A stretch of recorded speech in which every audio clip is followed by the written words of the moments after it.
Salam terobosan. Mari kita hari-hari ini makin banyak doa, makin banyak deklarasi.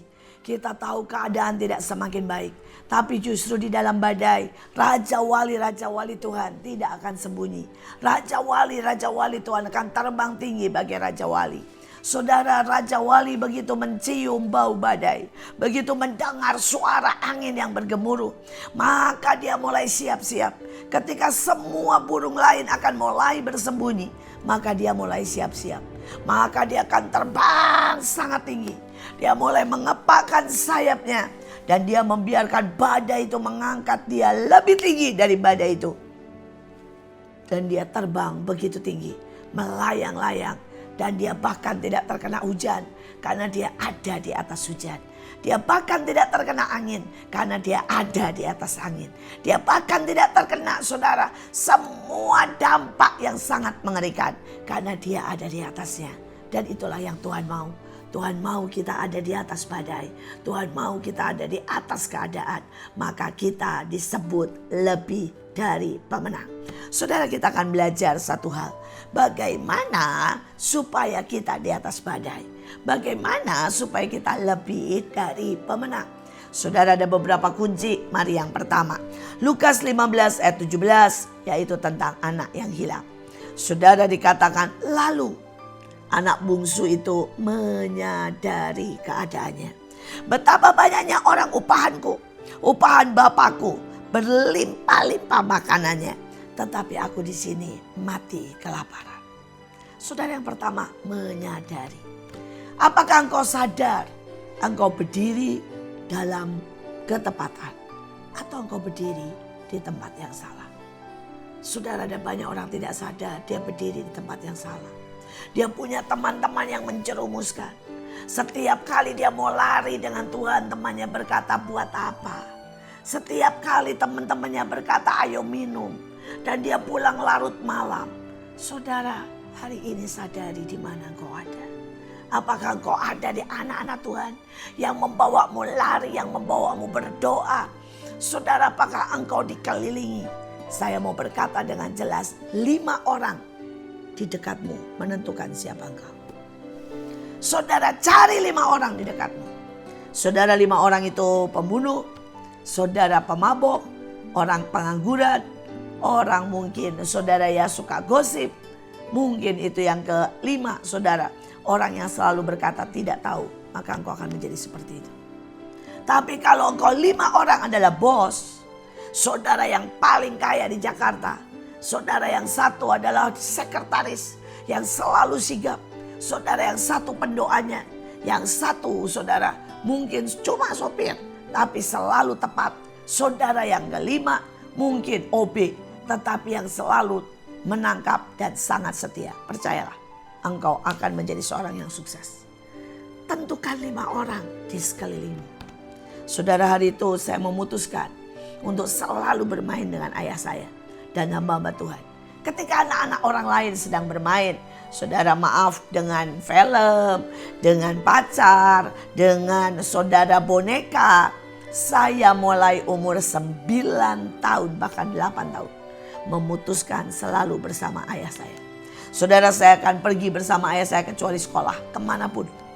Saudara, hari itu ayah saya sudah menjadi pendeta umur 9 tahun. Saudara, dan kemanapun ayah saya pergi, kalau saya tidak ada pekerjaan rumah, saya akan ikut. Saya akan di KKR walaupun saya duduk di belakang.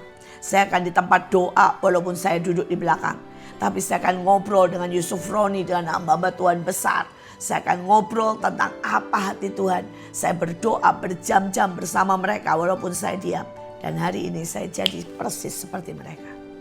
Bahkan saya bisa berkata saya punya yayasan lebih besar dari pelayanan-pelayanan mereka. Saudara, 5 orang di sekeliling saya menjadikan saya seperti ini. Saudara, yang kedua, menyadari.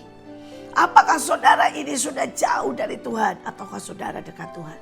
Saudara, sadari di mana posisimu.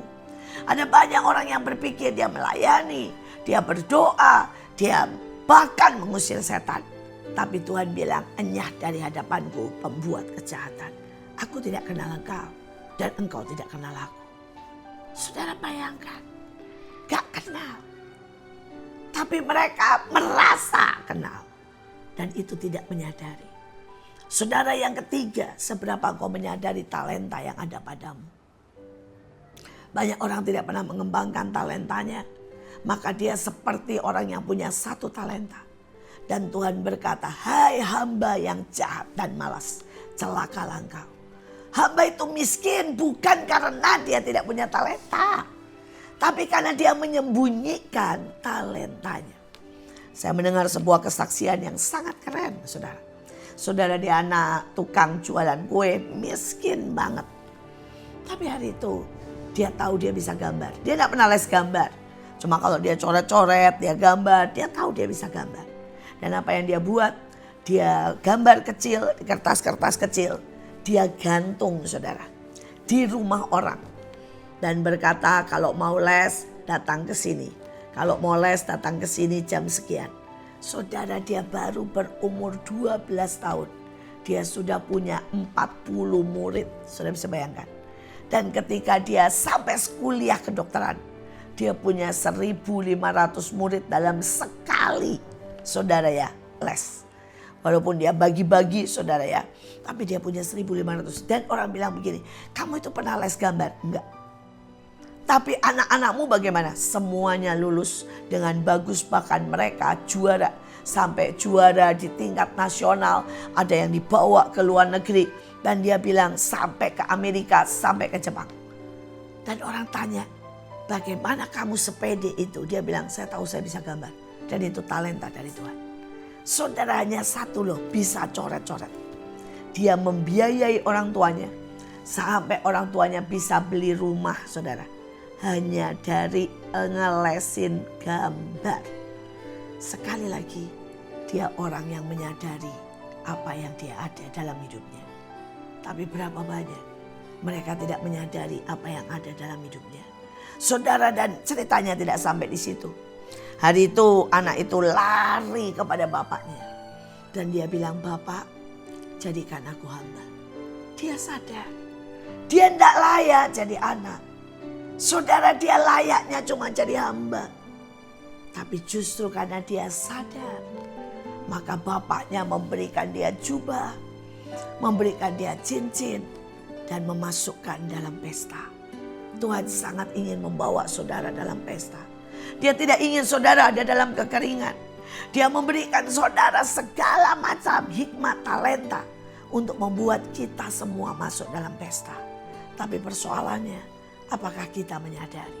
Anak ini tahu arti merendahkan diri.